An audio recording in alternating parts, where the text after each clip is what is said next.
Voy a ser honesto desde el principio, durante mucho tiempo pensé que yo era el ex que lo había superado todo. El tipo maduro. El que no guarda rencor. El que va a la boda de su ex, sonríe, brinda y sigue con su vida. Sí, claro. Eso es lo que yo también creía hasta que me senté en esa silla, con una copa en la mano, viendo a Lucía vestida de blanco, caminando hacia el altar como si nada de lo que habíamos vivido hubiera existido. Pero estoy yendo demasiado rápido. Porque si algo aprendí de toda esta historia es que las cosas no explotan de la nada. Se van acumulando. Detalles pequeños que en su momento ignoras, hasta que un día todo encaja y te das cuenta de que has sido el único que no estaba viendo la película completa. Lucía y yo estuvimos juntos casi 3 años. No era una relación perfecta, pero funcionaba. O al menos eso pensaba yo. Teníamos rutinas, planes, incluso hablábamos de futuro de forma bastante natural. Nada exagerado, pero lo típico, viajes, proyectos, ese tipo de cosas que haces cuando crees que la otra persona va a seguir ahí. Yo trabajaba en una empresa bastante exigente. Horas largas, presión constante, pero con buen sueldo y, en teoría, estabilidad. Lucía siempre decía que admiraba lo que hacía, que le gustaba mi ambición. Yo me lo creía. Hasta que un día, sin previo aviso real, me soltó la frase clásica. Esa que todo el mundo ha escuchado alguna vez: necesito encontrarme a mí misma. Recuerdo perfectamente dónde estábamos. En el salón de mi casa, un domingo por la tarde, con la tele encendida sin volumen. Me lo dijo con una calma que me descolocó completamente. No hubo discusión previa, no hubo señales claras, simplemente decidió que ya no quería estar. Intenté entenderlo. De verdad. Le pregunté si había hecho algo mal, si podíamos arreglarlo. Pero se mantuvo firme en ese discurso de que no eres tú, soy yo. Y yo, como un idiota, lo acepté. Lo peor no fue la ruptura en sí. Fue el vacío después. Volver a casa y que no estuviera. Comer solo. Acostarme sin ese mensaje de buenas noches. Son cosas pequeñas, pero pesan. Pasaron 3 meses. 3. Y entonces me enteré. Lucía se casaba. No solo eso. Se casaba con mi antiguo jefe. Cuando me lo dijeron, literalmente me quedé mirando a la persona que me lo estaba contando sin reaccionar. Como si no hubiera entendido bien las palabras. Tuve que pedirle que me lo repitiera. Mi jefe, bueno, ex jefe en ese momento. Un tipo que, siendo suave, diré que no era precisamente fácil. Siempre había tensión con él.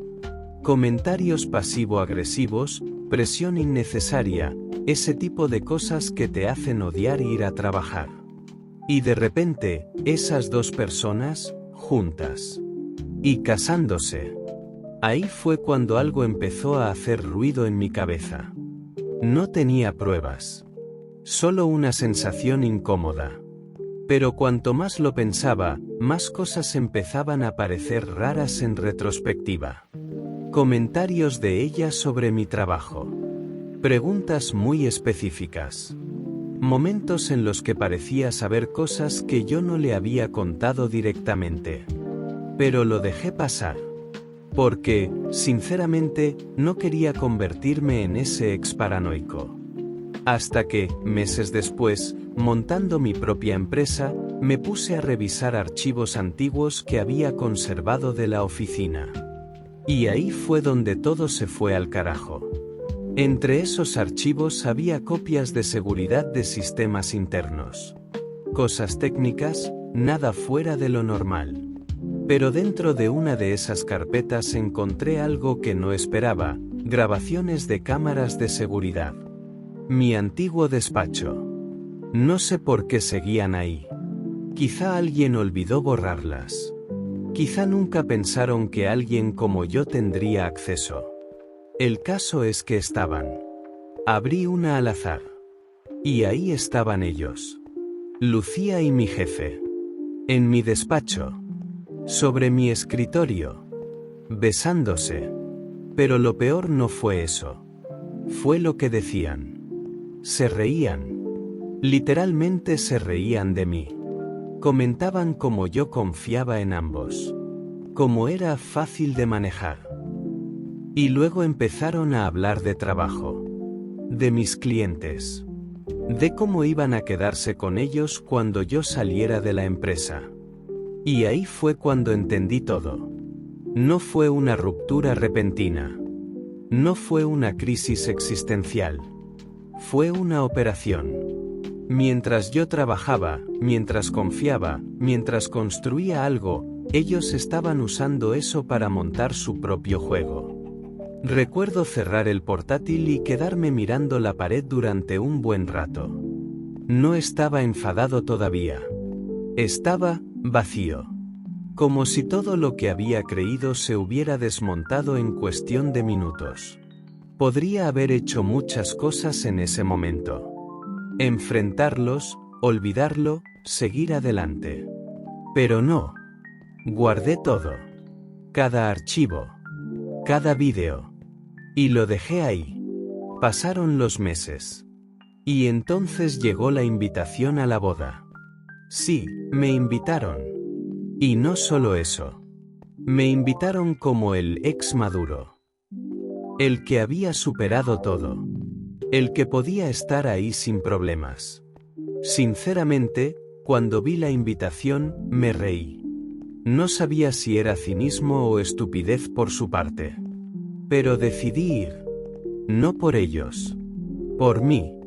Y entonces vino la mejor parte. Me pidieron ayuda con el equipo audiovisual. Porque claro, yo era el profesional de confianza. Cuando me lo dijeron, tuve que hacer un esfuerzo enorme para no sonreír de más. Acepté. El día de la boda llegó. Todo era exactamente como te imaginas, decoración perfecta, gente elegante, sonrisas por todas partes. Ese tipo de ambiente donde todo parece sacado de una revista. Yo estaba tranquilo. Demasiado tranquilo, de hecho. Tenía todo preparado. Durante la ceremonia, no sentí mucho. Fue raro. Como ver una película en la que sabes el final. Pero el momento clave llegó en el banquete. El novio, con esa seguridad que siempre tenía, se levantó para dar un discurso. Habló de amor, de destino, de cómo se habían encontrado en el momento adecuado. Yo estaba sentado, escuchando, con una copa en la mano, pensando, no tienes ni idea. Y entonces dijo lo que yo estaba esperando. Ahora, vamos a ver un vídeo de cómo empezó nuestra historia. Las luces se apagaron. Y yo hice clic. En la pantalla gigante apareció el vídeo. No fotos románticas. No viajes. No momentos felices. Mi despacho. Ellos. Besándose. Y luego sus voces. Clarísimas. Burlándose de mí. Hablando de cómo me iban a apartar. De cómo todo encajaba para ellos. No sé cómo describir el silencio que hubo en esa sala. Fue de esos silencios que te hacen notar hasta el más mínimo ruido. Una copa apoyándose, una silla moviéndose. Nadie hablaba. Miré alrededor. La gente estaba completamente congelada. Y entonces miré a Lucía. Nunca voy a olvidar esa cara. Pálida. Sin saber qué hacer. Mirando la pantalla, luego a la gente, luego a él. El padre de ella se levantó. No dijo nada. Simplemente se fue. Y ahí todo se rompió. Gente levantándose, murmullos, caos total. La boda se acabó ahí mismo. Mi ex jefe intentó decir algo, pero nadie lo estaba escuchando. Yo me levanté, dejé la copa en la mesa y me fui. Sin prisa. Los días siguientes fueron un espectáculo. Consecuencias por todos lados. Él perdió su licencia. Porque claro, ese tipo de comportamiento, sumado a lo que implicaba profesionalmente, no pasó desapercibido. Ella intentó demandarme por difamación. Pero aquí viene el detalle importante, las grabaciones eran de mi despacho. Parte de un sistema al que yo tenía acceso. No había manipulación. No había mentira. Era simplemente la verdad. En España, las cámaras en el trabajo pueden ser legales si cumplen ciertas condiciones, como informar a los empleados y respetar su privacidad. Pero también hay límites claros. No puedes usar grabaciones de forma arbitraria ni violar derechos fundamentales. En mi caso, todo estaba dentro del sistema interno de la empresa y yo no inventé nada. Solo mostré lo que ya existía. La demanda no llegó a nada. Y ahora, de vez en cuando, pienso en todo eso. No me siento orgulloso, pero tampoco me arrepiento. Porque al final, no fui yo quien rompió nada. Solo apagué las luces, y dejé que todo el mundo viera lo que realmente había pasado desde el principio. Durante 5 años fui, oficialmente, el yerno que no daba la talla. No es que lo dijeran a mis espaldas, no. Mi suegra lo soltaba en voz alta, en la mesa, mientras servía la comida como si estuviera narrando un documental sobre mi fracaso. Y yo ahí, con el plato delante, intentando decidir si responder o seguir masticando en silencio para no montar un espectáculo. La primera vez que lo dijo fue casi graciosa. Estábamos en una cena familiar, yo todavía intentando caer bien, y de repente suelta algo como, mi hija siempre ha tenido buen gusto, salvo por este pequeño desvío temporal. Hubo risas incómodas. Yo sonreí, porque pensé que era una broma. Spoiler, no lo era. A partir de ahí, fue constante. Cada cena, cada reunión, cada cumpleaños. Siempre había un comentario. Que si yo no tenía ambición, que si no aspiraba a nada grande, que si mi trabajo era correcto pero poco impresionante. Y, por supuesto, la comparación obligatoria con el exnovio millonario de mi esposa. Ese tipo, no lo conocía personalmente, pero parecía que vivía en esa casa como un fantasma glorificado. Siempre salía en conversación. Él sí sabía invertir, él sí tenía visión, él sí podía darle a mi hija la vida que merece. Era agotador. Mi esposa al principio me defendía. Le decía a su madre que se pasaba, que no era justo. Pero con el tiempo, empezó a afectarle. Porque cuando escuchas lo mismo una y otra vez, algo se te queda dentro, aunque no quieras. Empezaron las conversaciones incómodas en casa. Preguntas sobre nuestro futuro, sobre si estábamos haciendo lo suficiente, sobre si yo podía ofrecer estabilidad real. Esa frase me dolía especialmente, porque yo trabajaba, pagaba mis cosas, cumplía. Pero claro, no era millonario ni tenía una empresa espectacular. Y poco a poco, la relación se fue tensando. No de golpe, sino como una cuerda que se estira demasiado. Llegamos a un punto en el que incluso hablamos de divorcio. No porque no nos quisiéramos, sino porque todo ese ruido externo nos estaba comiendo. Y mientras todo eso pasaba, mi suegra seguía igual. O peor. Porque cuando notó que había grietas, se metió más. Recuerdo una cena en particular. Yo estaba cansado, había tenido una semana horrible, y aún así fuimos porque era importante mantener la familia unida. Error. Ella empezó con su discurso habitual, pero esa vez fue más directa. Dijo algo como que esperaba que su hija reaccionara a tiempo antes de arruinar su vida con alguien sin futuro. Y lo dijo mirándome a los ojos. En ese momento, sinceramente, tuve que apretar los dientes para no levantarme y largarme. Pero no lo hice. Y ahora viene la parte que cambia todo. Mi abuelo. Yo no tenía una relación cercana con él. Cosas de familia, diferencias, distancia, lo típico. Sabía que tenía dinero, que manejaba inversiones, pero nunca formé parte de ese mundo. Hasta que murió. Y me dejó todo. Bueno, no todo en el sentido absoluto, pero sí algo que yo no esperaba, una firma de inversiones inmobiliarias bastante grande. De esas que manejan propiedades, deudas, activos, un mundo completamente distinto al mío. Cuando me dieron la noticia, no supe ni cómo reaccionar. Pasé de preocuparme por pagar facturas a tener que entender documentos legales que parecían escritos en otro idioma. Fueron semanas intensas. Reuniones con abogados, contables, gente que hablaba de millones como si fueran céntimos. Yo intentando no parecer completamente perdido. Y en medio de todo eso, revisando activos y documentos, encontré algo curioso. La empresa había comprado un paquete de deudas hipotecarias de alto riesgo.